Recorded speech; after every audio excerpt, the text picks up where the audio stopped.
I woke up with the taste of blood in my mouth, and the sound of my mother's palm connecting with my cheek still ringing in my ears. The pain was so sharp, so real, that for a moment I thought I was still in my hospital bed, hallucinating my final moments. But no. The cheap floral wallpaper was a dead giveaway. I was back in the living room of my childhood home.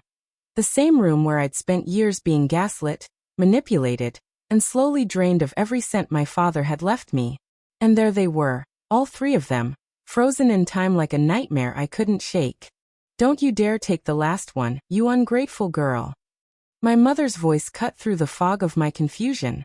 Her face was younger than I remembered, meaner around the edges, her hand still raised from the slap that had just landed.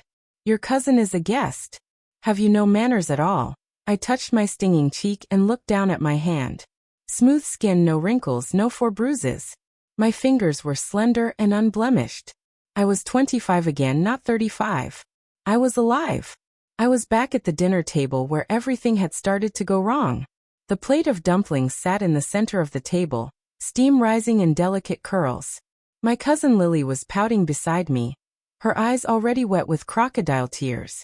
My aunt was smirking behind her teacup, and my grandmother, the woman who had always favored Lily over me, was clicking her tongue in disapproval. "Let Lily have it, dear," my grandmother said, her voice carrying that familiar weight of expectation. "You can have the scraps later." The scraps. That's what I'd always been given. The leftovers. The broken pieces. The love that no one wanted. In my first life, I had quietly pulled my hand back, apologized for existing, and retreated to my room while Lily devoured the dumpling, and my mother praised her for being such a gracious guest. That single moment had set the tone for the next decade. I gave them my inheritance, my trust fund, my father's company shares, everything. And when I had nothing left, they abandoned me to die alone in a hospital room with no one by my side. I remembered the last thing I'd heard before the machines flatlined. My mother's voice on the phone, talking to my aunt about the funeral arrangements. "We'll just do the cheapest option," she'd said. "She's not going to need anything fancy where she's going." The memory hit me like a physical blow, and something inside me snapped. "No." I said that. The word came out clear and steady, completely unlike the timid whisper I remembered from before. My mother's mouth dropped open. My aunt's smirk vanished. My grandmother's hand froze mid-reach for her teacup. Lily's pout transformed into genuine confusion. "What did you say to me?" my mother breathed, her eyes narrowing dangerously. That I looked at the dumpling on the plate. It was perfectly golden, crisp on the edges, filled with the pork and chives my grandmother used to make with such care. But the care had always been for Lily, never for me. I picked up the plate, my movements slow and deliberate, and I met my mother's gaze without flinching. "I said no," I repeated. "Lily can have the dumpling from the floor if she wants it so badly. She's always been good at picking up scraps, hasn't she?" And then I threw the plate. It hit the wall with a satisfying crash, ceramic shattering into a dozen pieces while the dumpling slid down the ugly floral wallpaper, leaving a greasy trail behind it. The silence that followed was absolute. My mother's face went white, then red. My aunt shrieked and nearly dropped her teacup. My grandmother stood up so fast her chair toppled backward. "Have you lost your mind?" my grandmother screamed, her voice shrill and shaking. That was my grandmother's plate. That was just a plate. I cut her off, my voice ice cold. Just like I was just a granddaughter. Just a niece. Just a cousin. Just someone you could use and throw away. My mother lunged for me, her hand raised for another slap, but I was faster this time. I grabbed her wrist and squeezed hard enough to make her gasp. Her eyes went wide with shock. She'd never seen me fight back. She'd never seen me do anything but cower. "You will never hit me again," I said, my voice low and dangerous. "You will never touch me again. Do you understand?" She tried to pull her hand away, but I held on. I could feel the bones in her wrist grinding together, and I didn't let go until I saw genuine fear flicker in her eyes. Then I released her and stepped back, my heart pounding against my ribs but my hands steady. "Where do you think you're going?" my aunt demanded, finding her voice at last. "You can't just..." I was already moving toward the hallway, toward my father's study, the only room in the house that had ever felt like mine, the only place where his memory still lingered. "Stay out of my way," I said without turning around. All of you. Don't you walk away from me, my grandmother shrieked. I raised you. I fed you. You raised me. I stopped and turned, my eyes burning with a cold fury I'd never allowed myself to feel before. You raised me to be a doormat. You raised me to believe that I didn't deserve anything. You raised me to hand over everything I had and be grateful for the scraps you threw my way. But that's over now. That girl is dead.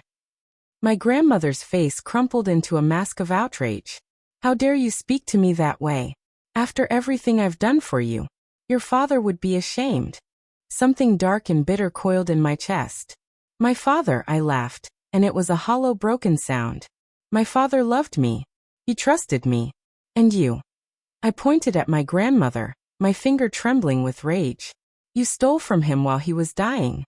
You convinced him to change his will, to put everything in a trust that you controlled. And then you did the same thing to me. You took everything and left me with nothing. That's not true, my aunt interjected, her voice high and defensive. Your father's will was perfectly legal. The trust was set up to protect you. We only wanted to help you manage. Help me, I cut her off, my laugh turning bitter. You helped yourselves.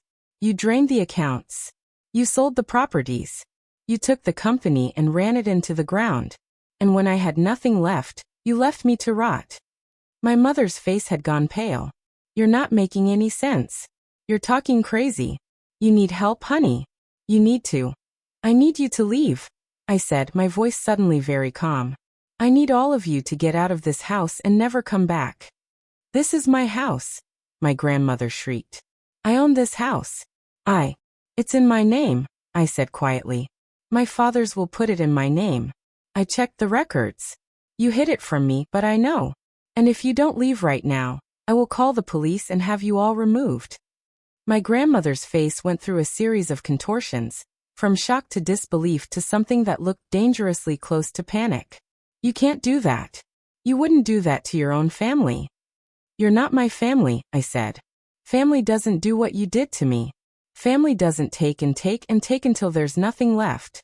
Family doesn't let someone die alone in a hospital room because they couldn't be bothered to visit. The words spilled out of me, raw and unguarded, and I saw my mother flinch. For just a moment, something flickered in her eyes. Guilt, remorse, I couldn't tell. And I didn't care to get out, I said again, and this time my voice was steel. I'm giving you one chance. Leave now, and I won't press charges for everything you stole. But if you don't have any proof, my aunt said, her eyes darting nervously around the room. You can't prove anything. I smiled, and it must have been terrifying because she took a step back. I have the records. I have the receipts. I have everything I need to destroy all of you. It was a bluff. I didn't have anything yet. But they didn't know that. And from the look on my mother's face, she wasn't willing to call my bluff. Let's go, my mother said suddenly, grabbing my aunt's arm. We'll go. We'll come back when you're feeling better. I'm never going to feel better about what you did to me, I said. And I'm never going to let you back in this house. This is my life now. And you're not part of it. My grandmother opened her mouth to argue. But my mother was already dragging her toward the front door. Lily was crying, but it was the angry, frustrated crying of someone who wasn't getting what they wanted. I watched them go, 3 women who had been the center of my universe for 35 years. And I felt nothing but relief. The door slammed behind them, and the house went quiet. That I stood in the middle of the living room, surrounded by the ruins of the dinner table and the shattered plate on the floor. And I let myself breathe for the first time in what felt like forever. My hands were shaking. My heart was racing. But I was alive. I was here. And I was freed up, but I knew it wasn't over. They would be back. They would come with lawyers, with threats, with sweet words and manipulation. They would try to make me feel guilty. They would try to convince me I was wrong, that I was crazy, that I needed their help. I'd been through it all before. I knew every trick in their book. And this time, I was ready. That I walked to my father's study, my footsteps echoing in the empty hallway. The door was locked, just as I'd left it in my first life. I pulled the key from my pocket. I'd found it hidden in my old jewelry box years ago, but I'd never known what it was for until now. and let myself in that the room smelled like dust and old books. My father's desk was still there, covered in papers I'd never bothered to look through in my first life. His bookshelves lined the walls, filled with volumes on business and law and strategy. He had been a brilliant man, my father, but he'd been surrounded by wolves. And in the end, they'd eaten him alive. But he'd left something behind. Something for me. I knew it was here. I could feel it. I went to the desk and started going through the drawers. Bills, old receipts, letters from people I didn't recognize. Nothing that seemed important.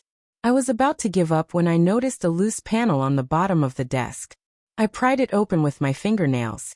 And there it was. A thin envelope. Yellowed with age. My father's handwriting on the front. Asterisk for my daughter. Read this when the wolves are at the door. Asterisk. I opened it with trembling hands. Asterisk, my dearest girl. Asterisk, asterisk, if you're reading this, then I'm gone and they've already started circling. I know them. I've known them for 30 years. They're greedy and they're cruel and they will try to take everything from you. Asterisk, asterisk, I'm so sorry I won't be there to protect you. Asterisk, asterisk, but I've left something behind. Something they don't know about.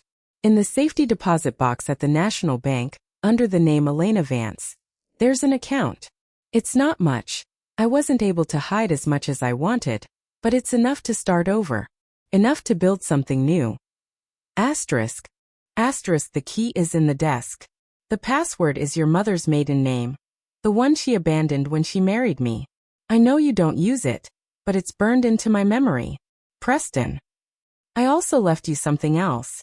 A set of documents that prove what they did to me, what they did to the company.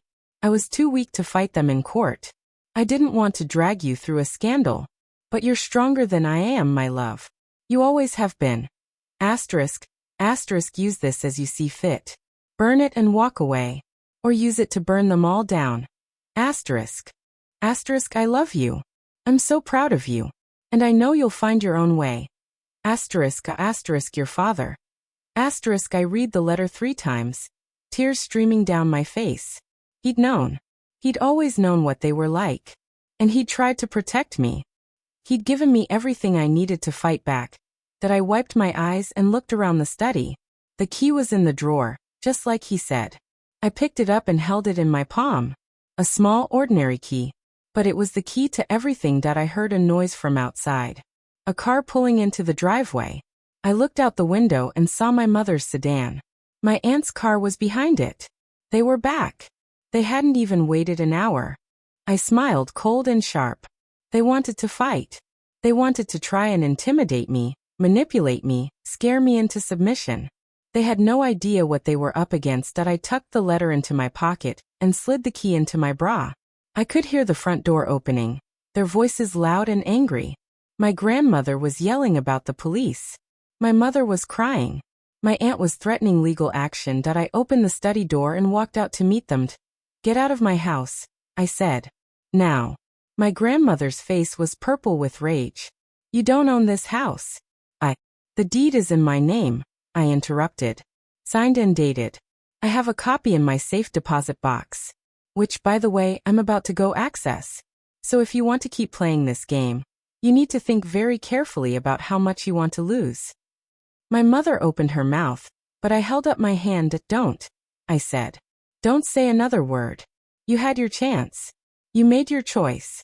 Now you're going to live with it.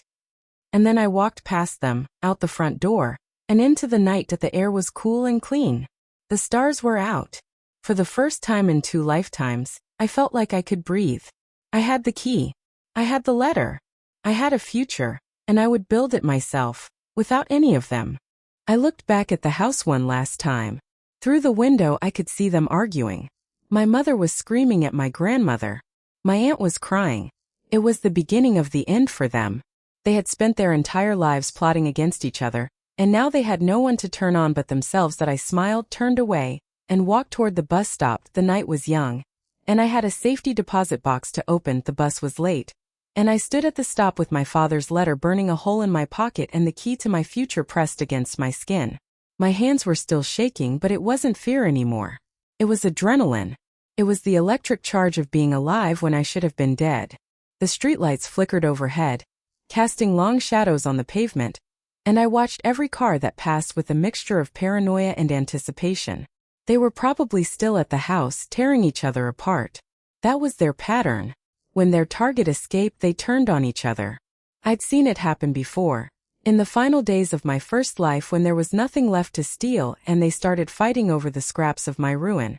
The bus finally arrived, wheezing and rattling like it was about to fall apart. I climbed on and dropped my last few coins into the fare box.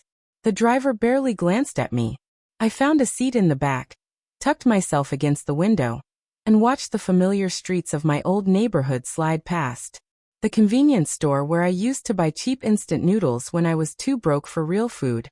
The park where I'd sit for hours, pretending I was just enjoying the fresh air when really I had nowhere else to go. The coffee shop where I'd once applied for a job and been turned down because I was overqualified and underconfident. I wondered if that version of me was still out there somewhere. The girl who cried in bathroom stalls and apologized for taking up space. The girl who let her cousin take her clothes, her money, her dignity. I hated that girl. I pitied her. But I also understood her. She didn't know any better. She'd been raised to believe she was nothing. The bank wasn't far from the bus stop. A grand old building with marble columns and brass fixtures that had probably been there since my grandmother's time. The kind of place that made you feel small and insignificant when you walked through the doors. I'd been small and insignificant for so long that it felt almost natural to shrink as I approached the teller's window. But I forced my shoulders back and lifted my chin. I wasn't that girl anymore. I need to access a safety deposit box, I said, sliding the key across the counter. Under the name Elena Vance. The teller was a middle-aged woman with sharp eyes and a pleasant smile. She looked at the key, then at me, and something flickered in her expression. Recognition. Or maybe curiosity. "One moment, miss," she said, and disappeared into the back. That I waited, my heart hammering against my ribs. The bank was quiet, just a few customers scattered around. An elderly man reading a newspaper, a young couple arguing softly about their mortgage. I tried to calm my breathing. I tried to remind myself that I was safe, that I was in control, that nothing could go wrong because I already knew how the story ended, and I refused to let it end the same way twice. The teller came back, accompanied by a man in a suit. He was older, maybe 60, with silver hair and kind eyes. He extended his hand as he approached. "Miss Vance, I'm Richard Grayson, the branch manager. I was a friend of your father's." My blood ran cold. Friend in my first life. I'd never met this man. My grandmother had handled all the banking after my father died. She'd said there was nothing left, that the accounts were empty, that I should just focus on moving forward. I'd believed her. I trusted her. And I'd lost everything. "I'm sorry," I said, pulling my hand back before he could shake it. "I don't know you." His smile faltered. Of course. You were very young when your father passed. But he spoke of you often. He was so proud of you." I didn't respond. I didn't trust anyone anymore. Not even a kind-faced banker with a sad smile. "Please," he said, gesturing toward a door in the back. "Come with me. I'll take you to the box." The vault was cold and silent, lined with rows of metal boxes that seemed to stretch into infinity. He led me to a small room with a table and 2 chairs, and then unlocked a box from the wall. Number 217. I recognized the number from my father's letter. He'd chosen it deliberately, I realized. April 17th. My birthday. He set the box on the table and stepped back. "I'll give you some privacy," he said. "Take your time. When you're finished, just let me know." The door clicked shut behind him, and I was alone. That I stared at the box for a long moment, my fingers trembling as I reached for the latch. Inside, there was a thick stack of documents, a few photographs, and a small velvet pouch that clinked when I picked it up. I opened the pouch first. Gold coins. Old ones, with dates from the early 1900s. I didn't know how much they were worth, but I knew they were valuable. Enough to start over. Enough to build something new. I set the pouch aside and started going through the documents. Bank statements. Property deeds. Stock certificates.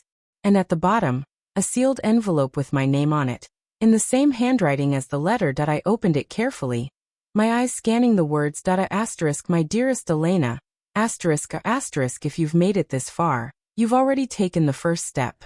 I know it wasn't easy. I know they fought you every inch of the way. But you're here, and that means you're stronger than they ever gave you credit for. Asterisk, asterisk, I've left you everything. The house, the trust, the company shares. But I've also left you something else, something they don't know about. An offshore account. Set up under a different name. It's not much, but it's enough to give you options. Enough to buy your freedom. Asterisk. Asterisk, the account number and the password are at the bottom of this page. Use them wisely. And remember, you don't have to fight them alone.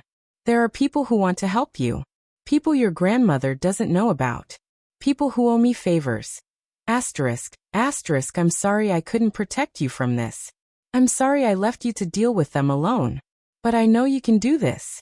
I've always known. Asterisk, asterisk, your father.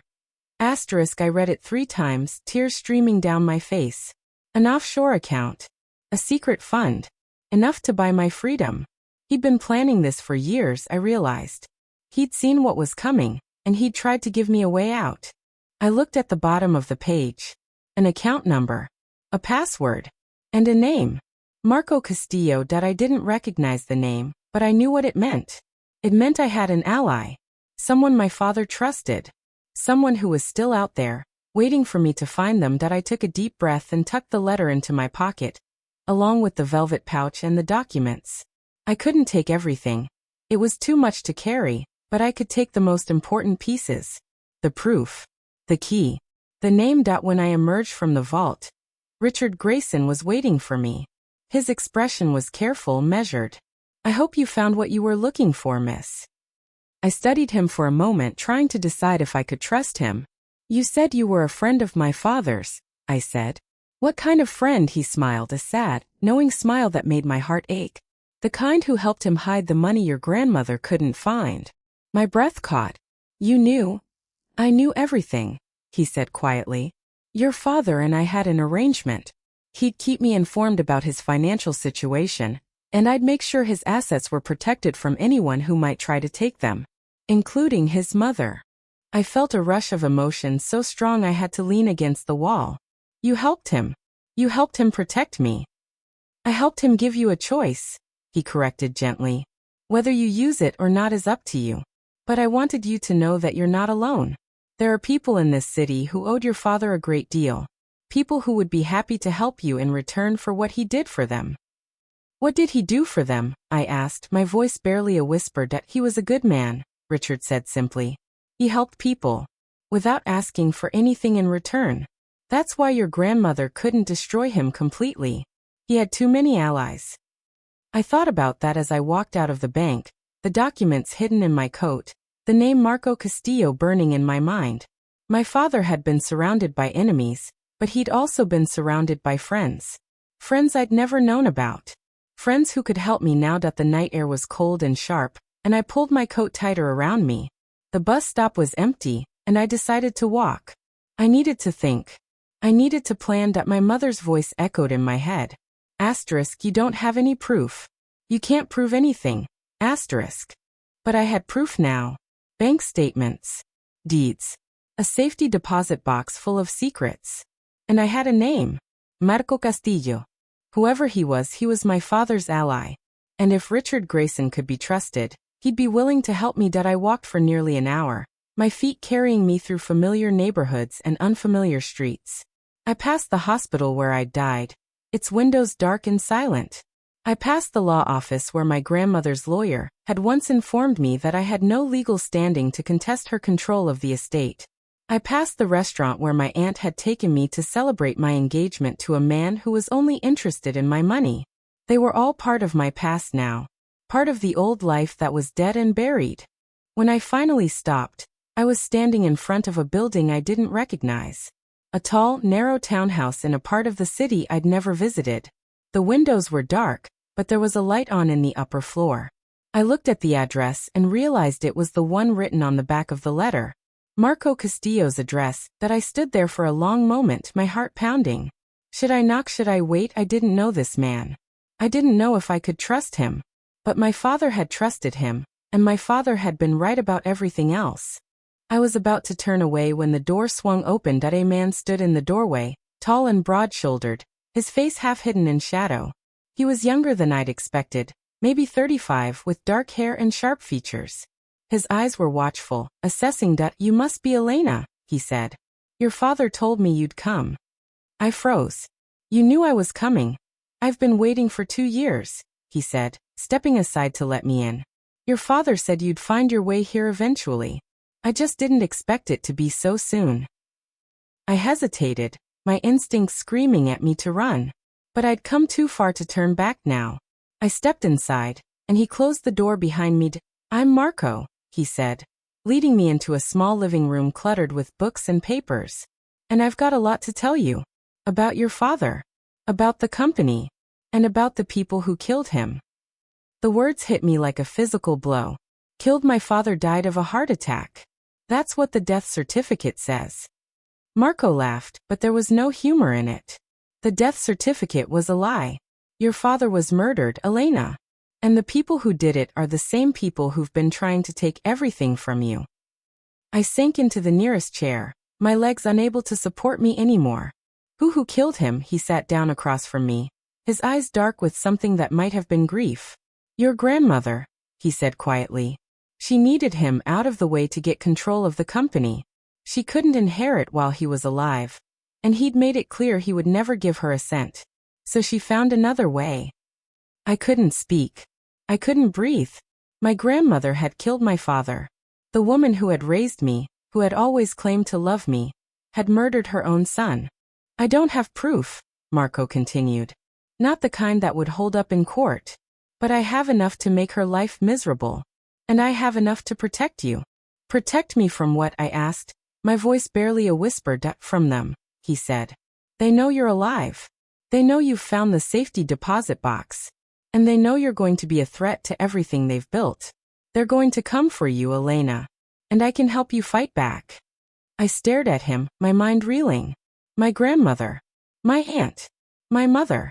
They'd taken everything from me in my first life. But I hadn't known the full extent of their crimes. I hadn't known they'd killed my father. "You said the death certificate was a lie," I said slowly. "Does that mean you know what really happened?" Marco nodded, his expression grim. "Your grandmother hired someone. A doctor. He made it look like a heart attack. But the autopsy report was falsified. I have a copy of the original. It says your father died from a massive dose of potassium chloride, administered directly into his fore." I felt the world tilt around me. Potassium chloride. It was the same thing that had killed me in the end. The same thing my mother had helped herself to from the hospital supply closet when I was too weak to fight back. They'd used the same method. The same poison. "They've done this before," I said, my voice shaking. "To me. In the hospital. They killed me too." Marco's eyes widened. "What do you mean?" I realized my mistake too late. I couldn't tell him about my first life. He'd think I was crazy. But I had to say something. I had to make him understand. "I mean, I almost died," I said carefully. "In the hospital. A few months ago. I had an allergic reaction to some medication. They said it was an accident. But I don't believe that anymore." Marco studied me for a long moment, his eyes unreadable. "You believe they tried to kill you too?"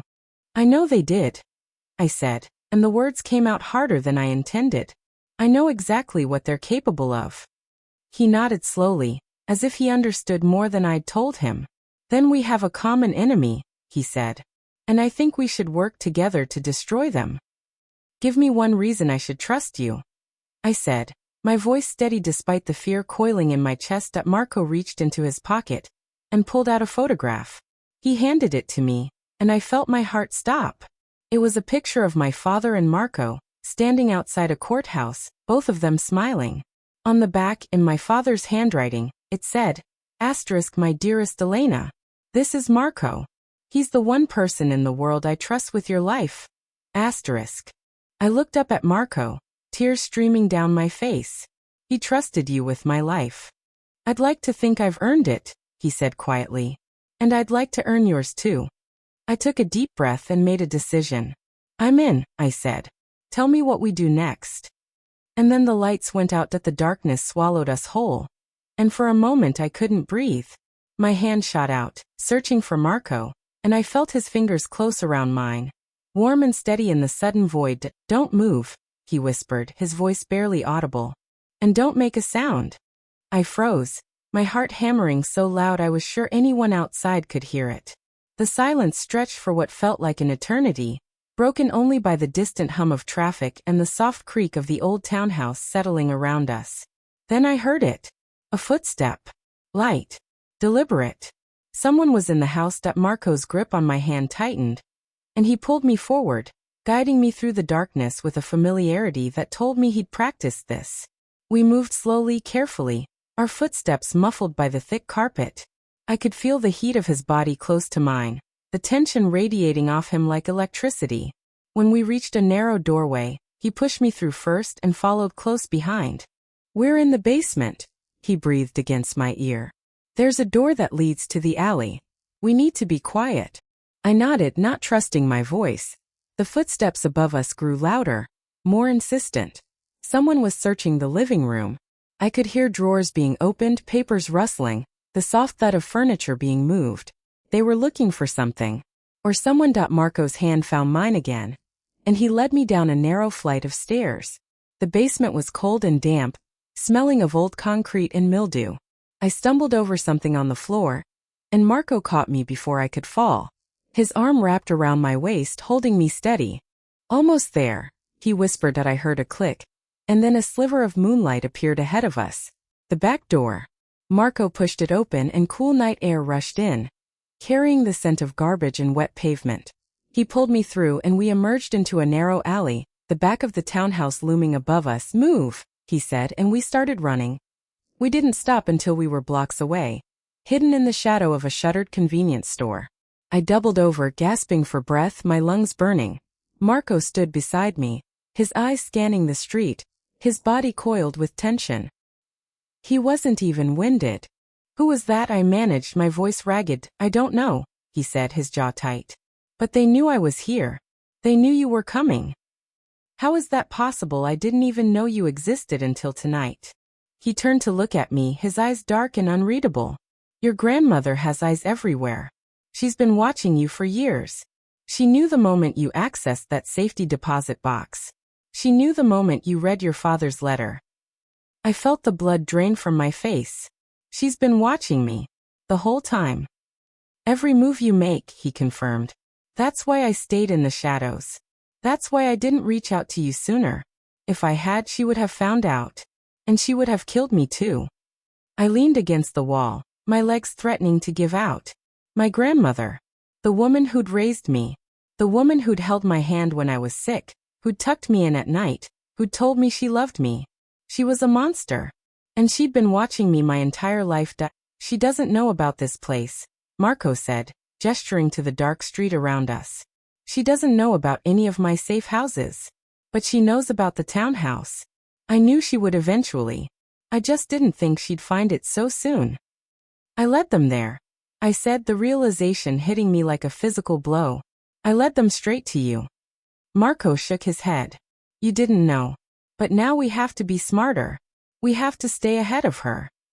I pushed myself upright, forcing my legs to hold my weight. "What do we do now?" He studied me for a long moment, his expression shifting from concern to something harder. "We go to the police." "The police?" I stared at him, incredulous. "She owns the police. She's been buying them off for decades. They won't help us." "Not the local police," he said. "The federal prosecutor. Your father helped put him in office years ago. He owes your father a debt. And he's been waiting for the right moment to pay it back." I didn't trust it. I didn't trust any of it. But I didn't have a choice. I was out of options and out of time. If my grandmother knew about the safety deposit box, she knew about the documents. She knew I had proof. And she would do anything to get it back. "Fine," I said. "But we need to move fast. She knows I'm alive. She knows I have the proof. She's not going to wait." Marco nodded, and we started walking again. We kept to the shadows, avoiding the main streets, moving through the city like ghosts. He led me to a rundown apartment building on the edge of town, a place that looked abandoned from the outside, but was surprisingly clean and well-maintained inside. "Safe house number 2, he said, unlocking the door. She doesn't know about this one either.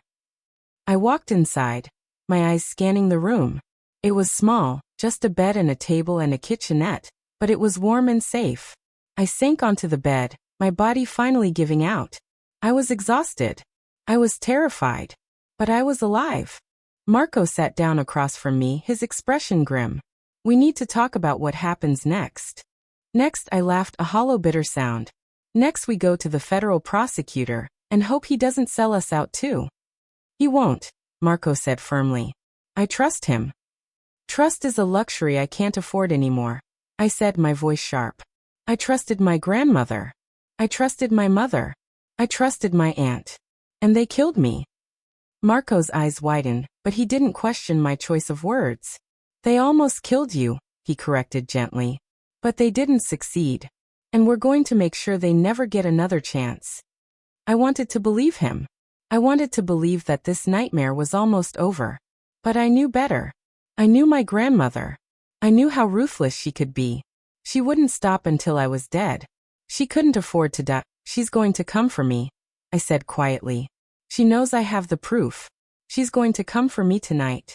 Not if we move first, Marco said. The prosecutor's office is open 24 hours. We can go right now. I looked at him, at the determination in his eyes. He believed this could work. He believed we could win. And for the first time in 2 lifetimes, I let myself believe it too. Okay, I said, standing up. Let's go. We left the safe house through the back door, moving through the alleyways and side streets with practiced ease. I kept my hand in my pocket, clutching the documents like they were the only thing keeping me alive. Because they were. They were my proof. My weapon. My revenge. The prosecutor's office was a tall glass building in the heart of the city. All sharp angles and cold efficiency. Marco led me through the front doors and up to the security desk. We need to see Assistant Prosecutor Miller, he said, his voice steady. Tell him Marco Castillo is here. He'll know who we are. The security guard looked us over, his expression skeptical. But he picked up the phone and made the call. A few minutes later, a man in a crisp suit appeared, his face carefully neutraled. Marco, he said, extending his hand. It's been a long time. Too long, Marco replied, shaking his hand. This is Elena Vance. She's the daughter of... I know who she is, Miller interrupted, his eyes flickering to me. I knew her father well. I'm sorry for your loss. I didn't respond. I didn't trust him. I didn't trust anyone. Let's talk in my office, Miller said, gesturing toward the elevators. We have a lot to discuss. We followed him to a small office on the 15th floor, the walls lined with law books and framed diplomas. He closed the door behind us and gestured for us to sit. I've been waiting for this day for a long time, he said, settling into his chair. Your father told me about the evidence. He told me about your grandmother's crimes, but he didn't have proof. Not the kind that could hold up in court. I have proof now, I said, pulling the documents from my pocket. Bank statements, deeds, a safety deposit box full of secrets, and a letter from my father, confirming everything. Miller took the documents, his eyes scanning them quickly. His expression didn't change, but I saw something flicker in his eyes. Recognition. Understanding that these are very valuable, he said carefully. But they're not enough on their own. We need more. We need witnesses. We need a paper trail. I have a witness, Marco interrupted. Dr. Harrison. The one who falsified my father's death certificate. He's been in hiding for years, but I know where he is. I've been protecting him. Miller's eyes widened. Dr. Harrison is alive. He's alive, Marco confirmed. And he's willing to testify. He's been waiting for the right moment. And I think this is it. I stared at Marco, my mind reeling. He'd been holding back. He'd had a witness the whole time. A witness who could confirm that my grandmother had murdered my father. Why didn't you tell me? I asked, my voice barely a whisper. I didn't want to get your hopes up, he said quietly. I've been protecting him for years. I didn't want to put him at risk until I knew you were ready. Ready for what? I demanded. Ready to watch her burn because I've been ready for that my entire life. Ready to face her, he said. Because you're going to have to. In court. In front of the world. You're going to have to look her in the eye and tell everyone what she did. I felt my stomach drop. The thought of facing my grandmother, of standing in a courtroom and reliving everything, was almost too much to bear. But I knew I had to. I had to do it for my father. For myself. For the girl who died alone in a hospital room. Fine, I said, my voice steady despite the fear in my chest. I'll do it. When do we start? Miller and Marco exchanged a look, and I knew something was coming. Something I wasn't going to like. There's a problem, Miller said carefully. Your grandmother's lawyers are powerful. She's been building her defense for years. She knows we're coming, and she's going to fight us every step of the way. I don't care, I said. I'll fight her too. It's not that simple, Marco said. She has people everywhere. She's already started spreading rumors about you, about your mental state. She's going to try to paint you as unstable, unreliable. What? I stared at him, my blood running cold. She's telling everyone you've had a breakdown, Miller explained. She's saying you're not competent to handle your own affairs. She's already filed paperwork to have you declared mentally unfit. I felt the world tilt around me. She was doing it again. She was trying to take everything from me. And this time she was using my sanity as her weapon. I can't let her do this, I said, my voice shaking. I can't let her win. Then we need to fight back, Marco said. We need to go public. We need to tell your story. We need to show the world who she really is. Go public, I repeated, my mind spinning. You mean the media? Not just the media, Miller said. The whole world. Social media. News outlets. We need to make sure everyone knows what she did. We need to make it impossible for her to hide. I thought about it. About exposing my family's secrets to the world. About standing in front of cameras and microphones and telling millions of strangers what had happened to me. It was terrifying. But it was also the only way to. Okay, I said. Let's do it. Let's go public. Marco smiled, and for the first time, I saw something warm in his eyes. Your father would be proud of you, he said quietly. He always knew you were strong enough to fight. I didn't feel strong. I felt scared and angry and so tired I could barely stand. But I also felt something else. Something that felt dangerously like hope. Miller made a call. And within an hour, a small group of reporters was gathered in the lobby of the prosecutor's office. I stood in front of them, my hands trembling, the documents clutched against my chest. Marco stood beside me, a silent support. Good evening, I said, my voice steady despite everything. My name is Elena Vance. And I'm here to tell you the truth about my family. The cameras were blinding. I blinked against the glare, my heart hammering so hard I could feel it in my throat. The reporters were packed together in the lobby, microphones and phones and recorders thrust forward like weapons. I'd never spoken to the media before. In my first life I'd been too scared, too broken, too convinced that my family would destroy me if I dared to open my mouth. But that girl was dead, and I was done being afraid. I gripped the documents tighter, the papers crinkling under my sweaty fingers. The weight of them in my hands was the only thing keeping me grounded. Proof. Evidence. The truth. Everything I needed to burn their world to the ground.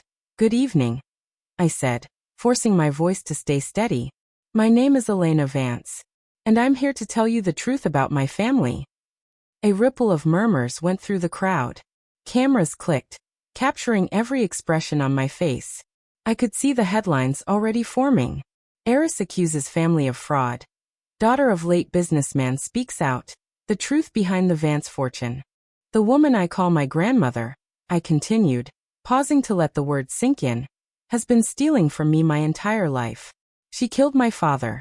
She tried to kill me. And she has spent the last 10 years covering it up. The murmurs grew louder. A reporter in the front row raised his hand, his eyes sharp and hungry.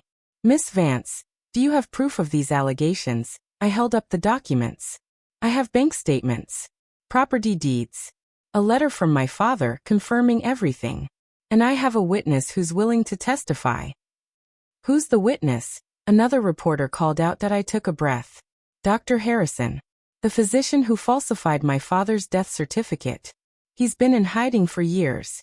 But he's come forward now. He's ready to tell the world what he did and who paid him to do it. The lobby exploded. Questions flew at me from all directions, overlapping and frantic. I answered as many as I could, my voice growing stronger with each word. Marco stood beside me, his presence steady and reassuring. He didn't say anything, but I could feel his support like a physical force. We're going to the press, and we're going to give a full account, I said into the chaos. I'm not afraid of them. And I'm not going to let them win. The cameras kept rolling. The questions kept coming. And I kept talking, telling them everything I knew. By the time Miller stepped forward to end the press conference, my voice was hoarse and my hands were shaking. But I'd done it. I told the world the truth. There was no going back now that Miller led us back to his office, his expression carefully neutral. You did well, he said as he closed the door behind us. That's going to make headlines. Your grandmother's going to feel the pressure. Pressure, I laughed, a hollow sound. She's going to try to destroy me. Let her try, Marco said, his voice cold. She's not going to win this time. I sank into a chair, my legs finally giving out. The adrenaline was fading, leaving behind a bone-deep exhaustion. What happens now? Miller sat down across from me. Now we wait. The media's going to go crazy. Your grandmother's going to issue a statement. And we're going to be ready for her. I nodded, but I couldn't shake the feeling that we were missing something. That there was another shoe waiting to drop. My grandmother wasn't the type to just react. She was the type to plan, to scheme, to strike when you least expected it. You look like you've seen a ghost, Marco said, his eyes studying me. I feel like I've seen a ghost, I admitted. She's not going to take this lying down. She's going to come for me. I know it. Marco moved closer, his voice dropping low. Then we'll be ready. I have more safe houses. More allies. More resources than she knows about. You're not alone anymore, Elena. I wanted to believe him. I wanted to believe that this time, I had people on my side. People who would fight for me. But the scars from my first life ran deep. Trust was a luxury I couldn't afford. Miller's phone buzzed, and he glanced at the screen. His face went pale. We need to watch the news. He turned on the television mounted on his wall. The screen flickered to life, and I saw my grandmother's face. She was standing in front of our family home. The same home I'd walked out of just hours ago.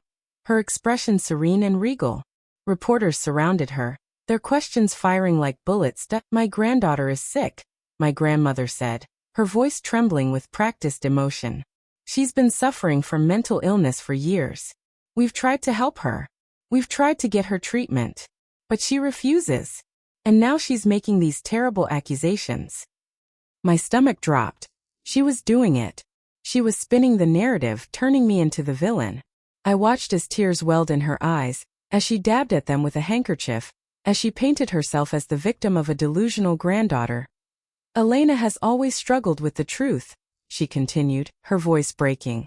She's convinced herself of things that never happened. We've tried to protect her, to keep her safe from her own mind. But we can't do it alone. We're asking for privacy as we deal with this family tragedy. The reporters ate it up. They asked about my mental state, about my supposed breakdown, about the tragedy that had befallen our family.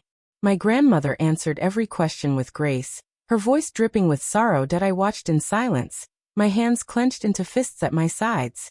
She was good. She was so good at this. She'd been playing the victim for decades, and she'd perfected the role that she's lying. I said, my voice barely a whispered. I know, Marco said, his expression grim. But the court of public opinion isn't going to care about the truth. They're going to care about the story that feels more believable. She's been spreading this narrative for years, Miller added. She's built a foundation for this moment. She's been telling people you're unstable, that you're prone to delusions. She's been preparing for this. I felt a cold rage building in my chest. She'd been planning this. She'd been destroying my reputation for years, poisoning everyone against me, so that when I finally fought back, no one would believe me. I won't let her win, I said, my voice hard. I won't. We're going to need to go on the offensive, Miller said. We need to release your father's letter. We need to show the world the proof. Do it, I said without hesitation. Release everything. I don't care anymore. I don't care about family secrets or public shame. I just want her to pay for what she did. Miller nodded and made another call. Marco moved to stand beside me, his presence steady and grounding. She's already mobilizing, he said, his voice low. She's going to try to bury us under a mountain of legal challenges. She's going to try to discredit the witness. She's going to try to destroy the evidence. And we're going to stop her, I said. Are you sure you're ready for this? He asked, his eyes searching mine. Because once we release that letter, there's no going back. She's going to come at you with everything she has. I met his gaze, and for the first time, I felt something other than fear. I felt determination. I felt strength. I felt like the version of myself my father had always believed I could be. That I've been ready my whole life, I said. I just didn't know it. The next few hours were a blur. Miller's office became a war room, filled with lawyers and publicists and investigators. We released my father's letter to the press, along with the bank statements and property deeds. We scheduled interviews. We strategized. We fought back. And then, just when I thought we might actually have a chance, the phone rang. Miller answered, his expression shifting from frustration to confusion to something that looked alarmingly like fear. He hung up and turned to face us, his face pale. That was the hospital, he said slowly. Your aunt just admitted herself. She's claiming you attacked her. She's filing a restraining order. I stared at him, my mind struggling to process the words. What? I haven't been anywhere near her. I've been here the whole time. She's claiming you broke into her house and assaulted her, Miller continued. She has witnesses. She has medical records. She's filing charges. My grandmother. This was her doing. She'd orchestrated everything. She'd turned my aunt into a pawn, a tool to destroy me. She's going to try to have me arrested, I said, the realization hitting me like a physical blow. She's already filed the paperwork, Miller confirmed. The police are on their way. Marco cursed under his breath. We need to get you out of here. Now. But I shook my head. No. I'm not running. I'm not hiding. If they want to arrest me, let them. I have nothing to hide. You don't understand, Marco said, his voice urgent. If they arrest you, it will destroy your credibility. They'll hold you for days. They'll try to break you. They'll use this to discredit everything you've said. He was right. I knew he was right. But I was tired. I was so tired of running. Go. I said, my voice hard. Marco, you need to go. Miller, you need to stay. If they see you, they'll arrest you too. They'll use you to discredit the whole case. Marco's jaw tightened, but I could see the conflict in his eyes. He didn't want to leave. He wanted to stay and fight. I'll be okay, I said. I've been through worse. Elena, go, I repeated, and there must have been something in my voice that convinced him because he nodded once, then slipped out the back door. The police arrived less than 10 minutes later. 2 uniformed officers, their expressions wary. They read me my rights, and I let them. I didn't resist. I didn't argue. I just went. Miller called after me as they led me out. I'll get you out. I swear. Just stay strong. I nodded, and I let them put me in the back of the squad car. The ride to the station was surreal. I watched the city lights blur past, and I thought about everything that had happened. The dinner table. The slap. The dumpling on the floor. The safety deposit box. Marco's face in the moonlight. At the station was chaos. Officers I didn't recognize, lawyers I'd never met. They processed me with brutal efficiency, taking my fingerprints and my mugshot. My grandmother's lawyers were already there, circling like sharks. They tried to talk to me, to pressure me into making a statement. I stayed silent. I was in a holding cell when Marco's message came. I didn't even know how he'd managed to get it to me. A folded slip of paper passed to me by a sympathetic guard. On it, in his handwriting, was a single line. Dr. Harrison is safe. I'm going to get him to the prosecutor. He'll testify. She can't stop this. I clutched the paper in my hands, and I felt something shift inside me. I wasn't alone. I had allies. I had weapons. And I had a witness who could destroy my grandmother's carefully constructed lies. But that night, as I sat in the cold, hard cell, I realized something. My grandmother had been one step ahead of me at every turn. She'd known I'd find the safety deposit box. She'd known I'd go to Marco. She'd known I'd go to the media. And she'd already planned her counterattack. That the question was, what else did she know? What else had she planned? The door to the cell swung open, and a new officer appeared. He was older than the others, with tired eyes and an expression that was almost kind. "Miss Vance," he said quietly, "your lawyer is here. He's posted bail. You're free to go." I stood up, my legs shaky. "Who paid for it?" "I don't know," he said. "But he's waiting in the front lobby." I walked through the station, my head held high despite everything. And there, waiting for me, was Marco. He looked exhausted, his clothes rumpled and his hair mussed. But he was smiling. "I couldn't leave you in there," he said. "The bail is anonymous. No way to trace it back. She won't know who paid for you." "You shouldn't have come," I said. "If they see you." "They won't," he said. "I'm not staying.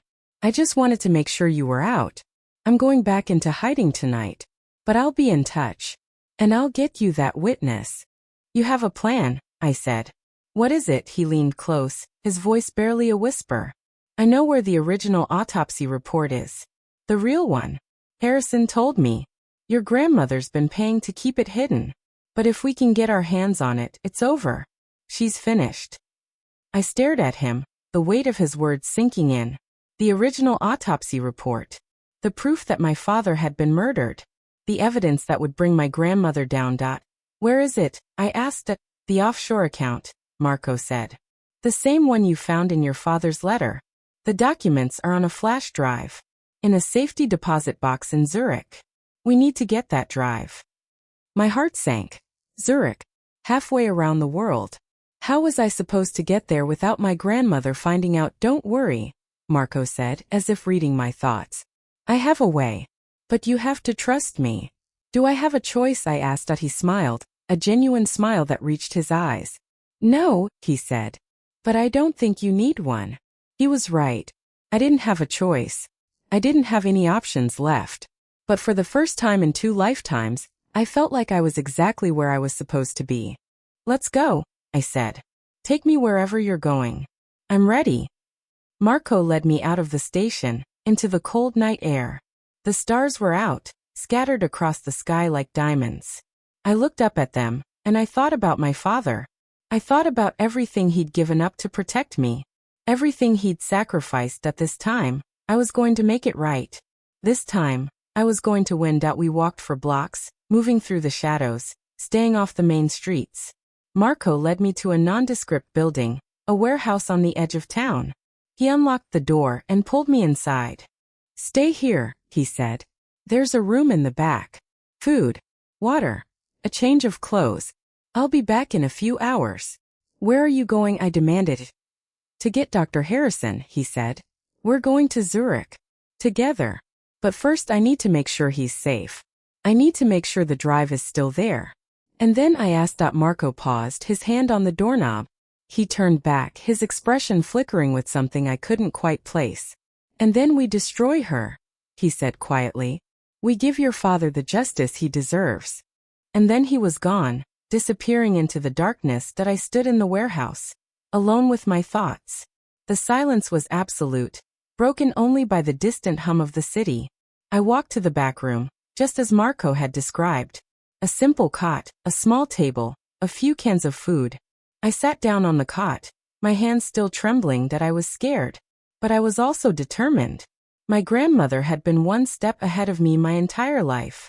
But this time, I was going to be the one setting the pace. I pulled my father's letter from my pocket and read it again. The words burning into my memory. Asterisk, "You don't have to fight them alone. There are people who want to help you. People who owe me favors." Asterisk. I was starting to realize how many people that actually was. How many lives my father had touched. How many debts were still waiting to be repaid. That Marco was one of them. Miller was another.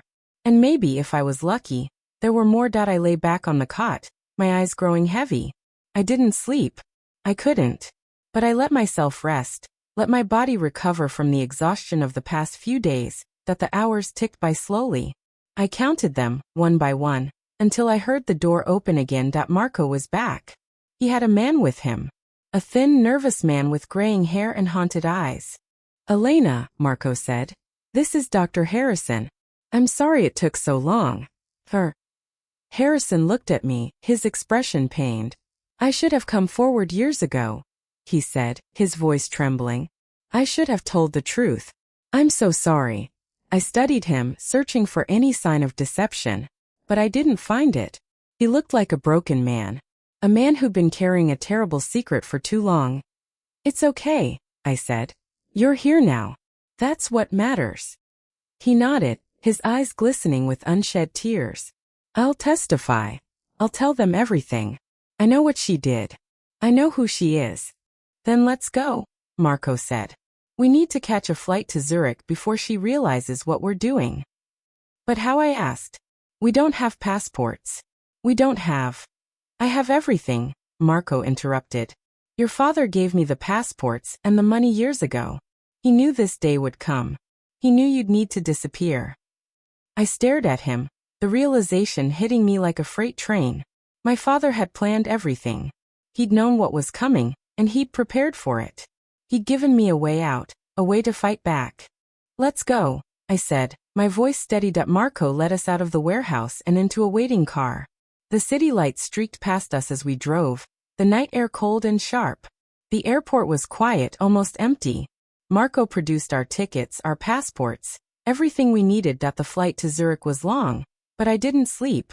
I kept my hand on the documents, my father's letter tucked safely against my chest. Dr. Harrison sat beside me, his breathing uneven. Marco sat across from us, his eyes watchful. When we finally landed, the sun was just beginning to rise over the Swiss Alps. The air was crisp and clean, the streets unfamiliar. Marco led us through the city like he'd been there 100 times before. The bank was small and discreet, tucked away on a quiet side street. Marco approached the teller, his voice calm and confident. He gave the account number, the password, and waited. The teller returned with a small box. Marco opened it and there it was. A flash drive. The original autopsy report. The evidence that would bring my grandmother down. "Let's go," Marco said. "We need to get this back to Miller. We need to end this." We were almost out of the bank when I saw them. 3 men in dark suits, moving toward us with purpose. My heart stopped at a Marco. I whispered that he saw them too. "Run," he said, pushing me toward the door. "Run and don't look back." I didn't think. I just ran. I burst out onto the street, the flash drive clutched in my hand. Behind me, I heard shouting, the sound of a struggle. I didn't stop. I couldn't. I ran until I couldn't breathe, until my lungs burned and my legs screamed. And when I finally stopped, I was alone, standing in a strange city, the evidence against my grandmother in my hand. But Marco wasn't with me. Dr. Harrison wasn't with me. And I had no idea what had happened to them. I leaned against a building, gasping for breath. The tears came then, hot and fast. Y di come so far. I'd fought so hard. And now I was alone again. But I wasn't going to give up. I couldn't. I pulled out my phone, and I made a call. "Miller," I said, my voice shaking. "I have the drive. I have the proof. But Marco, they took Marco. I need help. I need." "Where are you?" he demanded. I gave him the address, my hands trembling. "Stay where you are," he said. "Don't move. I'm sending someone." I hung up, the phone slipping from my fingers. I slid down the wall, my legs finally giving out. And I waited. The city was waking up around me, the morning light growing brighter. I thought about my father, about his letter. I thought about Marco, about the sacrifice he'd made. I thought about my grandmother, and everything she'd taken from me. I was alone. But I wasn't broken. Not yet. Not ever again. I had the drive. I had the proof. And I was going to win. I sat against the cold stone wall of the building. The flash drive clutched so tightly in my palm that its edges bit into my skin. The morning light was growing stronger, spilling gold across the unfamiliar streets of Zurich. A few early risers passed by, a woman walking her dog, a man in a suit hurrying toward the train station, a baker setting out fresh croissants. None of them looked at me twice. I was just another stranger in a foreign city. Someone who didn't belong but was desperate enough to pretend. Minutes stretched into an hour. My phone buzzed in my pocket, and I fumbled for it with shaking hands. Miller's name flashed across the screen. "Where are you?" he asked, his voice tight with barely controlled panic. "I've got a car heading your way. Black sedan. License plate ending in 792. Get in and don't talk to anyone." "How did you—" "No time," he cut me off. "Marco's alive. They didn't kill him. They took him somewhere, but I don't know where yet. I have people looking. Just get in the car and stay safe." The line went dead before I could ask anything else. I pushed myself to my feet, my legs trembling beneath me. The flash drive felt like it weighed 1,000 pounds. It was the key to everything. It was also a target on my back that the black sedan appeared at the end of the street, gliding through the morning traffic like a ghost. It pulled up beside me, and the rear door swung open. A woman's face peered out at me, sharp cheekbones, dark hair pulled back in a severe ponytail, eyes that missed nothing. "Get in," she said. Her accent was British, clipped and efficient that I hesitated for only a second. Then I climbed in, and the door clicked shut behind me. The car pulled away smoothly, merging into the flow of traffic. "Who are you?" I asked, my voice hoarse. "Sarah," she said. "I work for Miller. He asked me to get you out of Zurich. There's a private plane waiting at the airport. We're taking you back to the city." "Marco," I started. "Your friend is being tracked," she interrupted. "We have a team on the ground. They'll find him. But you need to stay out of the way. You're the only one who can make this evidence stick." I wanted to argue. I wanted to scream at her to turn the car around to let me help. But I knew she was right. If I got caught, if they took the drive, everything we'd fought for would be lost. I leaned back against the leather seat, my eyes closing. The exhaustion I'd been holding at bay for days finally crashed over me like a wave. I didn't sleep, but I let myself drift, my mind floating somewhere between consciousness and oblivion. The flight back was a blur. Sarah stayed with me the whole time. Her presence a silent, steady anchor. She didn't ask questions. She didn't offer comfort. She just watched, her eyes sharp and calculating, as if she was cataloging every detail for later. When we landed, Miller was waiting. He looked like he hadn't slept in days, his suit rumpled and his eyes bloodshot. But there was something fierce in his expression, a determination that matched my own. "Did you bring it?" he asked. The moment I stepped off the plane I held up the flash drive. "It's here. The original autopsy report. Everything we need." He took it from me with trembling hands, his eyes scanning the tiny device like it was made of gold. "This is it," he breathed. "This is going to end her." "Not yet," I said. "We need Marco. We need Dr. Harrison. We need to make this airtight." Miller nodded, his jaw tightening. "We're working on it. The Zurich police are cooperating. They've identified the men who took them. It's only a matter of time." "Time we don't have," I said. "My grandmother is going to find out about this. She has eyes everywhere. She's going to—" "She already knows," Miller interrupted. His face was pale, his expression grim. "Your grandmother called me this morning. She said she wants to meet with you. Alone. She said if you don't, Marco dies." The words hit me like a physical blow. I staggered back, my hand flying to my mouth. "She wouldn't. She can't." "She can," Miller said quietly. "And she will. She's already proven she's capable of murder. She's not going to stop now." I felt the world spin around me. My grandmother.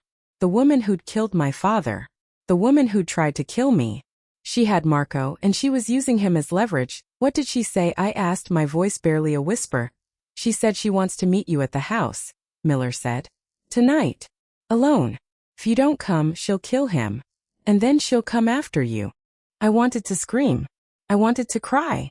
I wanted to find my grandmother and rip her apart with my bare hands. But I couldn't. I had to think. I had to plan. "Tell her I'll come," I said, my voice steady despite everything. "Elena, no," Miller said, his eyes widening. "You can't. She'll kill you. She'll kill Marco if I don't," I said. "And I can't let that happen. He's been protecting me. He's been fighting for me. I owe him this." "You owe him nothing," Miller said. "He chose this. He knew the risks. And I'm choosing this," I said. "I'm going. But I'm not going alone." Miller stared at me, his expression shifting from disbelief to something that looked like grudging respect. "What do you have in mind?" I took a deep breath. The pieces of my plan falling into place. I'm going to give her what she wants. I'm going to walk into that house. But I'm going to have a backup. I'm going to have eyes on me from every angle. And when she tries to take me down, I'm going to make sure the whole world is watching. Miller's eyes narrowed. You want to use this as a trap? I want to end this, I said. One way or another. If she wants to meet me alone, I'll meet her alone. But I'm going to be wearing a wire. I'm going to have cameras on me. And when she confesses to everything she's done, I'm going to have proof that no one can deny. Miller was silent for a long moment. Then he nodded slowly. It's risky. If she finds out, she'll kill you before we can get to you. She won't find out, I said. I won't give her a reason to. I'll play along. I'll tell her everything she wants to hear. And when she thinks she's won, I'll pull the rug out from under her. Elena, I didn't come this far to lose, I said, my voice hard. I died once. I'm not dying again. The sun was setting by the time I reached the house. It looked the same as it always had. The same ugly floral wallpaper visible through the front windows, the same overgrown garden, the same creaking front gate. But everything felt different now. The air was thicker, heavier, charged with the weight of everything that was about to happen. I stood at the front door, my heart pounding, and I knocked. My grandmother opened the door herself. She looked older than I remembered, her face lined with exhaustion and something that might have been fear. But her eyes were the same, cold, calculating. Hungry, that Elena, she said, her voice soft and almost kind. I'm so glad you came. Where's Marco? I asked, my voice flat as she smiled, a thin, brittle smile. He's safe. For now. Come inside, dear. We have so much to discuss. I stepped over the threshold, and she closed the door behind me. The house was silent, the familiar smells of lavender and stale air filling my nose. I followed her into the living room. The same room where I'd thrown the dumpling against the wall just days ago. The wallpaper was still stained with grease. Sit down, she said, gesturing to the couch. Please. I sat, my hands folded in my lap, the wire hidden beneath my shirt pressing against my skin. My grandmother sat across from me, her expression serene. I know you're wearing a wire, she said casually. I know you're recording this. I know you have cameras on you from every angle. My blood ran cold. I stared at her, my mind racing. How could she know? How could she? You think I'm stupid, Elena, she continued, shaking her head. You think I've survived this long by being careless. But I haven't. I know everything. I know about the flash drive. I know about the autopsy report. I know about Marco and Miller, and your father's little network of allies. Then why did you let me come? I asked, my voice barely a whisper. Because I wanted to show you something, she said, leaning forward. I wanted you to see what happens to people who try to cross me. She reached into her pocket and pulled out a small remote. She pressed a button, and the television on the wall flickered to life. That I saw Marco. He was tied to a chair in a room I didn't recognize, his face bruised and bloody. Dr. Harrison was beside him, his hands bound, his eyes wide with terror. You're going to watch them die, my grandmother said, her voice calm and matter-of-fact. And then I'm going to destroy you. Every piece of evidence you've gathered, every witness you've found, every ally you've made. I'm going to burn it all down. And when I'm done, you'll have nothing. I felt the tears start to fall, hot and fast. I'd been so stupid, so arrogant. I'd thought I could outsmart her. I'd thought I could win. Please, I said, my voice breaking. Please don't hurt them. I'll do anything. I'll give you the drive. I'll drop the charges. Just please. She laughed, a cold, cruel sound. You think I want the drive? You think I care about evidence? I've been buying judges for decades. I've been paying off witnesses. The drive is nothing. You are nothing. Then what do you want? I demanded, desperation creeping into my voice. I want to watch you break, she said simply. I want to watch you suffer. I want to watch you realize that everything you've done, everything you've sacrificed, was for nothing. She pressed another button on the remote, and I saw a man enter the room on the screen. He was holding a knife. No, I screamed, launching myself at my grandmother. She was faster, stronger, and she grabbed my wrist, twisting it behind my back. The wire ripped, the camera hidden in my collar falling to the floor. "I warned you," she hissed in my ear. "I warned you to stay out of my way. But you didn't listen. And now everyone you love is going to pay." On the screen I saw the man raise the knife. I heard Marco shout something, his voice raw with desperation. I heard Dr. Harrison sob. And then the door behind us exploded open. Miller burst in, flanked by officers in tactical gear. "Freeze!" he shouted, his voice echoing through the room. "Put your hands where I can see them." My grandmother screamed, shoving me toward the officers. But I was faster. I twisted out of her grip, my fist connecting with her jaw. She staggered back and Sarah was there, grabbing her and slamming her to the ground. "The screen!" I shouted, pointing at the television. "They're going to kill them." Miller was already on his radio. "Move in. Move in now. I repeat, move in." On the screen the man with the knife froze. Officers swarmed the room, their weapons drawn. I watched as Marco slumped forward, his face covered in blood, but alive. Dr. Harrison was weeping, his shoulders shaking. And then the screen went black. My grandmother was handcuffed on the floor, her face twisted with rage. "You think you've won," she spat. "You think this is over. I have money. I have connections. I'll be out in a week, and when I am, you'll be dead before the year is out," I said, my voice cold. "You'll die in prison. Alone. And no one will mourn you." Sarah pulled me out of the room, leading me through the chaos. Officers were everywhere, securing the house, gathering evidence. Miller followed close behind, his expression grim. "Marco's safe," he said. "Dr. Harrison too. They're being treated for their injuries. They're going to be okay." I nodded, the words barely registering. The adrenaline was fading, leaving behind a bone-deep exhaustion. I leaned against the wall, my legs shaking. "I need to see them," I said. "I need to see Marco." Miller led me to an ambulance parked outside. Marco was sitting on the back, a paramedic stitching a gash on his forehead. When he saw me, he smiled, wincing at the pain. "Elena," he said, his voice rough. "You came for me." "Of course I did," I said, climbing into the ambulance beside him. "You came for me. It was the least I could do." He laughed, a low, pained sound. "You're something else. You know that I've never met anyone like you."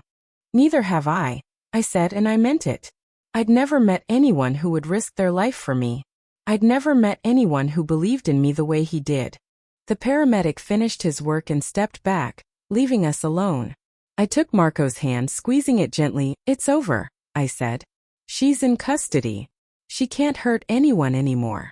"I know," he said. "But it's not over yet. We still have the trial. We still have to prove everything. She's going to fight us every step of the way."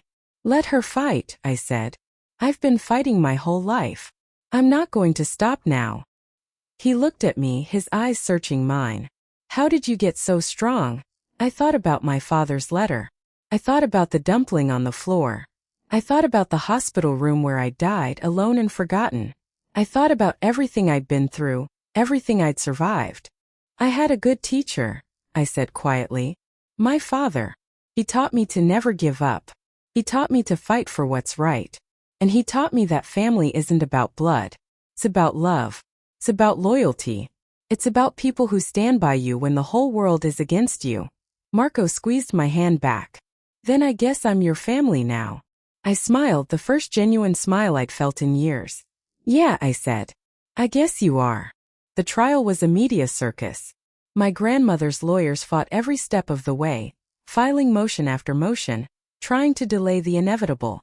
But the evidence was overwhelming. The flash drive, the autopsy report, Dr. Harrison's testimony, my father's letter. It all painted a picture of a woman consumed by greed and cruelty.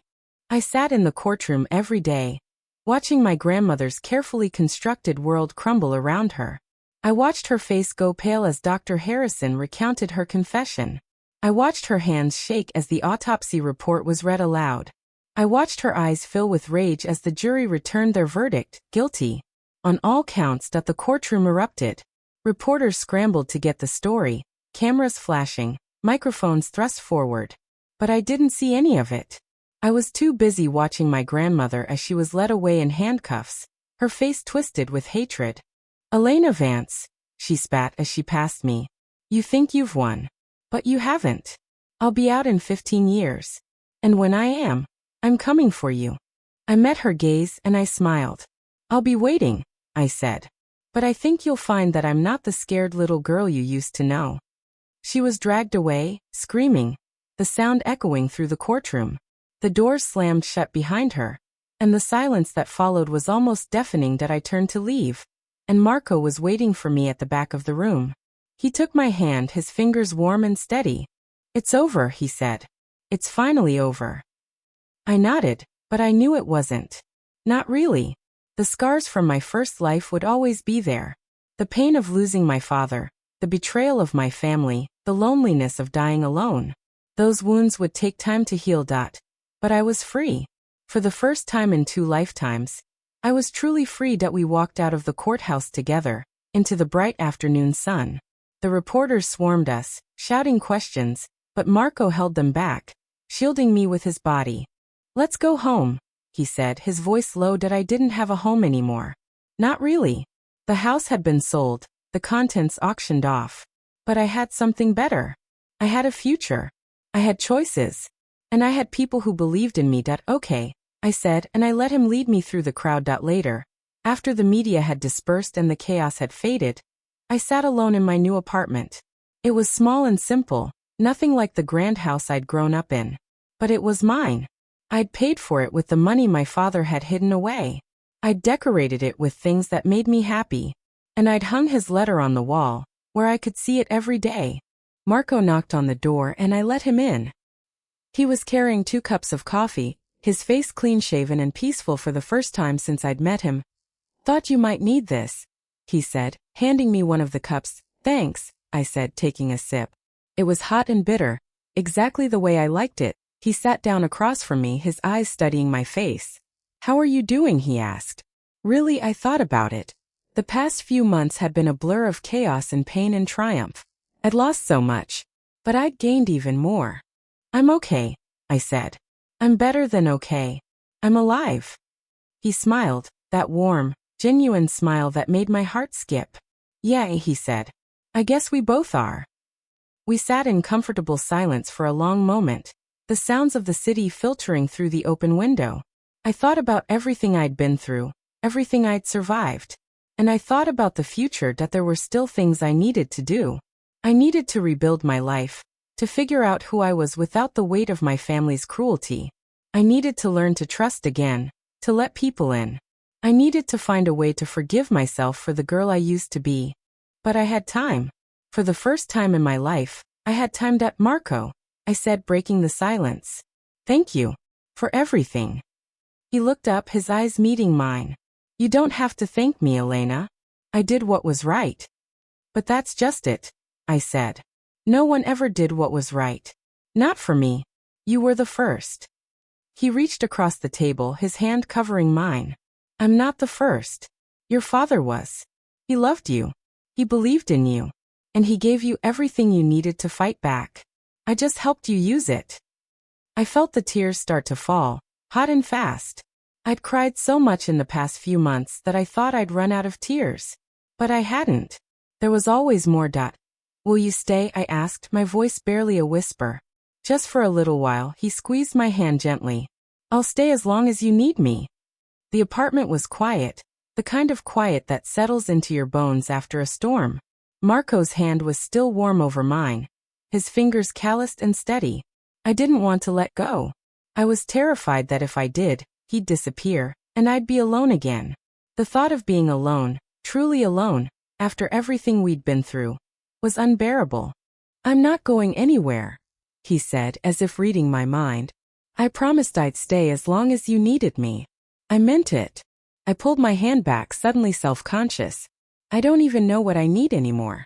I've been running for so long that I forgot how to just be. Then let's start with that, he said. Just being. No plans. No schemes. No running. Just 2 people sitting in a room drinking coffee. I laughed, a soft broken sound. I don't know if I know how to do that. He smiled, that warm, easy smile that made me feel like everything might actually be okay. Then we'll figure it out together. We sat in comfortable silence, the morning sun streaming through the windows. It felt strange, To have nothing to do, nowhere to go. I'd spent so long fighting that the stillness felt foreign, almost unsettling that my phone buzzed on the table. And I glanced at the screen. Miller. I hesitated for a moment, then picked it up. Elena, he said, his voice tight. I need you to come to the office. There's something you need to see.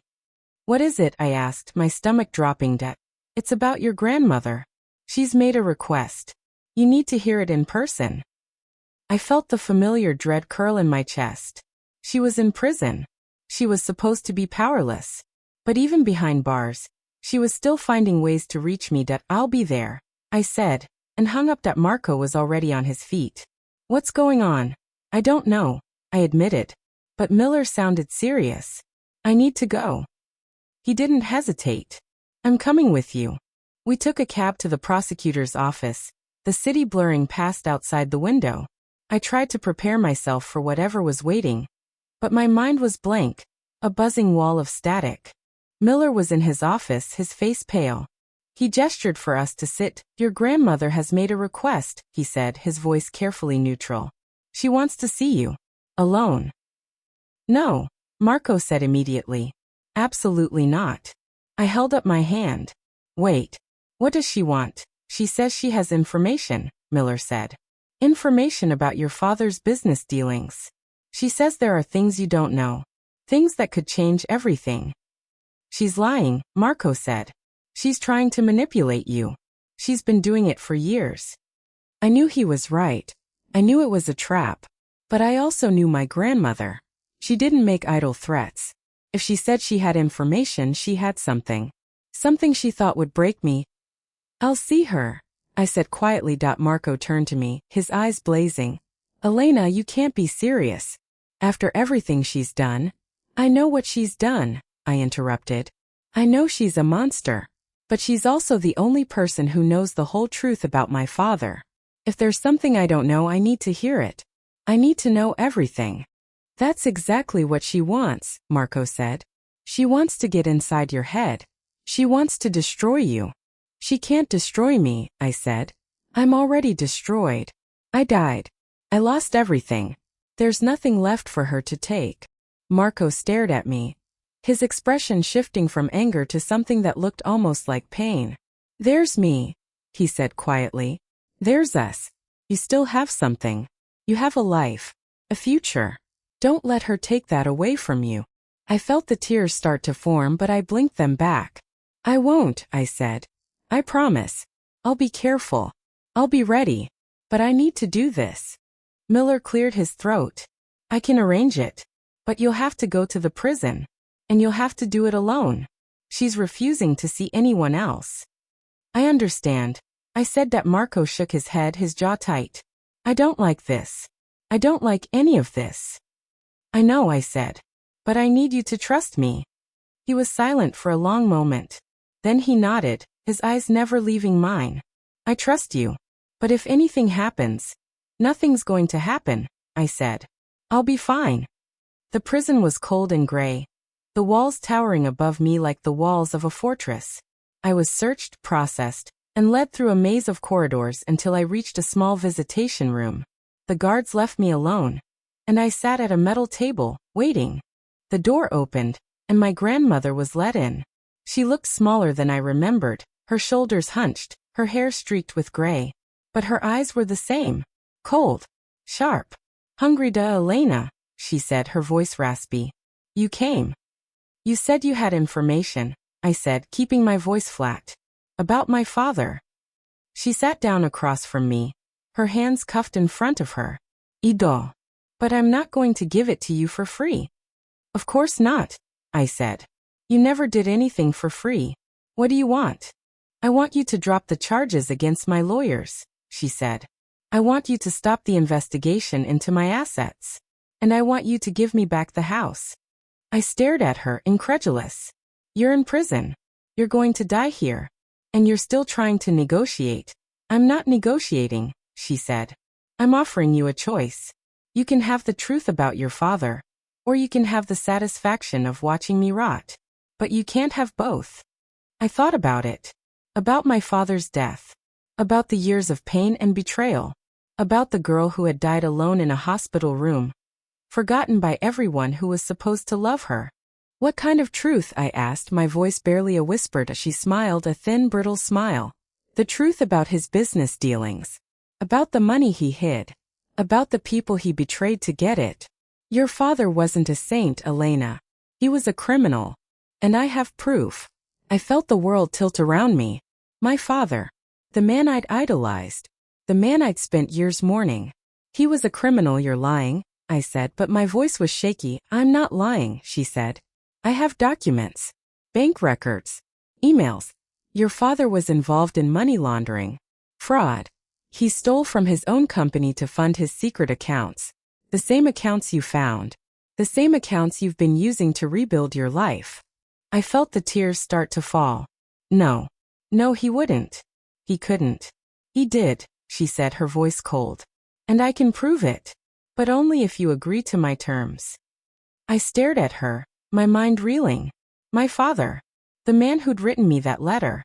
The man who'd said he loved me. The man who'd given me everything I needed to fight back.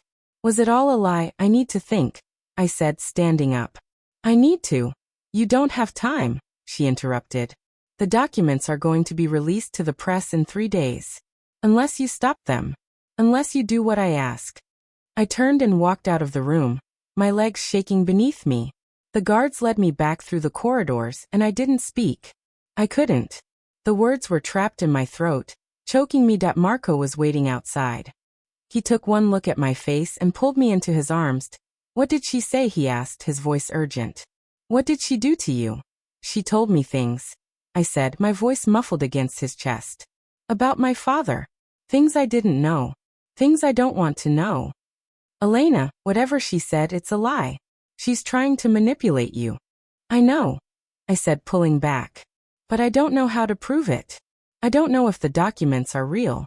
And I can't risk them being released to the press. Not until I know the truth. So we find out, he said simply. We investigate. We find the truth. Together. I looked at him, at the determination in his eyes, and I felt something shift inside me. Hope. Trust. Love. It was terrifying. It was exhilarating. It was everything I'd been too afraid to feel. Together. I repeated. Okay. Together. We spent the next 3 days digging through my father's past. We hired forensic accountants, private investigators, experts in financial crimes. We pieced together the puzzle of his life, the good and the bad, the light and the dark. And we found the truth. My father wasn't a criminal. He was a man who had been framed. His business partners had been the ones laundering money, committing fraud, stealing from the company. They'd set him up, making him the fall guy. And my grandmother had been the one to pull the strings. She'd known. She'd always known. And she'd used it against him, threatening to expose him unless he gave her control of his assets. He'd refused, and she'd killed him to silence him. The documents she'd threatened to release were fake, forged by her lawyers to make it look like my father was guilty. And the only person who could prove it was Dr. Harrison, the same man she'd tried to have killed. We went back to the prison. I sat across from my grandmother, the evidence in my hands. You lied, I said, my voice steady. You lied about everything. She looked at me, her expression unreadable. Does it matter? The documents are out there. The press is going to destroy his reputation. The documents are fake, I said. And we have proof. Dr. Harrison is going to testify. He's going to tell the world what you did. And when he does, your legacy is going to be nothing but ash. Her face went pale. You can't do that. You can't. I can, I said. And I will. You wanted to destroy me. You wanted to take away everything I had. But you failed. You failed because you underestimated me. Because you thought I was weak. Because you thought I'd always be the scared little girl who let her cousin have the last dumpling. I leaned forward, my voice dropping to a whisper. But I'm not that girl anymore. I'm never going to be that girl again. And you're going to rot in here, knowing that you lost. That I won. That everything you did, every lie you told, every life you destroyed, was for nothing. She screamed. She lunged at me, but the guards were faster, pulling her back. I watched as she was dragged from the room, her screams echoing through the halls and I felt nothing. No pity. No guilt. No sadness. Just a cold, quiet satisfaction. I walked out of the prison, and Marco was waiting. He took my hand, his fingers warm and steady. It's over, he said. It's finally over. I nodded, but I knew it wasn't. Not really. The scars from my first life would always be there. The pain of losing my father, the betrayal of my family, the loneliness of dying alone. Those wounds would take time to heal. But I was free. For the first time in 2 lifetimes, I was truly free. We went back to the apartment. I sat on the couch, my head resting on Marco's shoulder. The sun was setting outside the window, painting the sky in shades of gold and pink. What happens now? I asked, my voice quiet. Whatever you want, he said. We can go anywhere. Do anything. The world is yours, Elena. I thought about it. About everything I'd been through. Everything I'd lost. Everything I'd gained. I don't want to go anywhere, I said. I want to stay here. With you. I want to build a life. A real life. The kind I never thought I'd have. He smiled, that warm, genuine smile. Then that's what we'll do. We'll build a life. Together. I leaned into him, letting myself feel safe for the first time in forever. The fear was still there. Lurking in the shadows, but it was small. Manageable. I could live with it. We stayed there as the sun set, wrapped in each other's arms. The world outside was chaos, but in here, in this small apartment, we had peace. The next morning I woke up early. Marco was still sleeping, his face peaceful. I slipped out of bed and walked to the window, looking out at the city. It was waking up. The streets filling with people. The sounds of traffic and life drifting up. I thought about my father. About the letter he'd written me. About the man he'd been, the man he'd tried to be. He wasn't perfect. He'd made mistakes. But he'd loved me. He'd believed in me. And he'd given me everything I needed to survive. I pulled the letter from my pocket. Reading it one more time. Asterisk, my dearest Elena. Asterisk. Asterisk, if you're reading this, then I'm gone, and they've already started circling. I know them. I've known them for 30 years. They're greedy and they're cruel, and they will try to take everything from you. Asterisk. Asterisk, I'm so sorry, I won't be there to protect you. Asterisk, oh asterisk, but I've left something behind. Something they don't know about. In the safety deposit box at the National Bank, under the name Elena Vance, there's an account. It's not much. I wasn't able to hide as much as I wanted, but it's enough to start over. Enough to build something new. Asterisk. Asterisk, the key is in the desk. The password is your mother's maiden name. The one she abandoned when she married me. I know you don't use it, but it's burned into my memory. Preston. I also left you something else. A set of documents that prove what they did to me, what they did to the company. I was too weak to fight them in court. I didn't want to drag you through a scandal. But you're stronger than I am, my love. You always have been. Asterisk. Asterisk, use this as you see fit. Burn it and walk away. Or use it to burn them all down. Asterisk. Asterisk, I love you. I'm so proud of you. And I know you'll find your own way. Asterisk, or asterisk, your father. Asterisk, I folded the letter and tucked it back into my pocket. He was right. I'd found my own way. It had been hard. It had been painful. But I'd done it. I looked over at Marco, still sleeping, and I smiled. He was my future. He was my new beginning. And he was worth every tear, every scar, every moment of pain. Good morning, he said, his voice groggy. What are you doing up so early? Just thinking, I said. About the future. About us. He sat up, his eyes soft. What about us? I walked back to the bed, sitting down beside him. I think we should get married. He stared at me, his mouth open. What? I know it's crazy, I said. I know we've only known each other a few months. But I've spent my whole life being afraid. Afraid of my family. Afraid of the future. Afraid of trusting anyone. But I'm not afraid of you. I'm not afraid of us. He was silent for a long moment. Then he laughed, a joyful, disbelieving laugh. Elena Vance, you are the most incredible woman I have ever met. And yes, I'll marry you. I leaned in, kissing him. It was soft and sweet, full of promise and hope. Later that day, I called Miller. I need you to do me a favor, I said. I need you to release all the documents. The bank statements. The property deeds. My father's letter. Everything. Are you sure? He asked. Once it's out there, there's no taking it back. I'm sure, I said. I want the world to know what my grandmother did. I want her legacy to be nothing but ash. Consider it done, he said. The next morning, the headlines were everywhere. Family betrayal. The truth behind the Vance fortune. Grandmother found guilty of murder and fraud. Justice at last. Elena Vance speaks out. I read them all, and I felt nothing but relief. It was finally over. The truth was out there, and no one could ever take it away from me. Marco wrapped his arms around me from behind, his chin resting on my shoulder. How do you feel? He asked. Free, I said. I feel free. Good, he said. Because I have a surprise for you. He led me to the car, and we drove for what felt like hours. When we finally stopped, I was staring at a small cottage in the countryside. It was beautiful, surrounded by fields and wildflowers. What is this? I asked. It's ours, he said. I bought it. For us. A fresh start. I looked at him, tears streaming down my face. Marco? Don't cry, he said, wiping my tears away. This is supposed to be happy. I am happy, I said. I'm happier than I've ever been. I took his hand, and we walked into the cottage together. It was simple, cozy, full of light. It was the opposite of everything I'd grown up with. It wasn't grand or opulent. It wasn't built on secrets and lies. It was just real. This is the start of our new life, I said. No more running. No more fighting.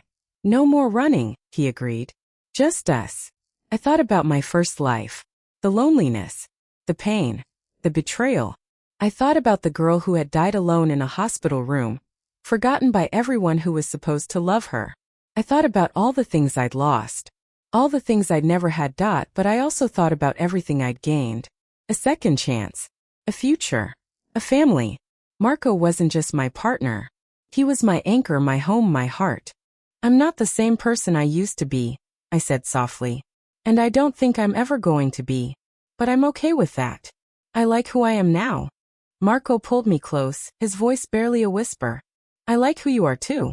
I love who you are. I hugged him tight, letting the tears fall. I had been so afraid of love, so afraid of trusting anyone. But Marco had shown me that love wasn't weakness.